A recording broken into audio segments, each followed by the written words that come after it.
Praise the lord. దేవుని నామంలో మీకు అందరికీ శుభములు కలుగును గాక.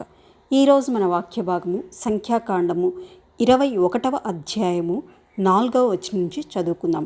వారు ఏదోం దేశమును చుట్టిపోవాలని హోరు కొండ నుండి ఎర్ర సముద్ర మార్గం మీదుగా సాగినప్పుడు మార్గాయాసం చేత జనులు ప్రాణం సొమ్మసిల్లగా.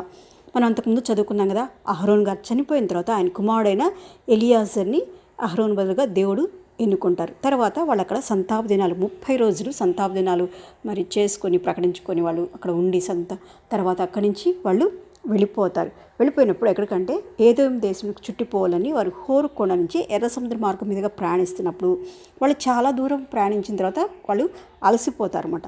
అలసిపోయి కాగా ప్రజలు దేవునికి మోషకును విరోధంగా మాట్లాడి, వీళ్ళకి ఎప్పుడు ఇంతే కదా, అలసిపోవటము, దేవునికి విరోధంగా మాట్లాడటము, పాపం చేయటం ఇదే పని అవుతుంది. అలాగే వాళ్ళు ఏం చేస్తున్నారంటే ఈ అరణ్యంలో చచ్చుటకు ఐగుప్తులో నుండి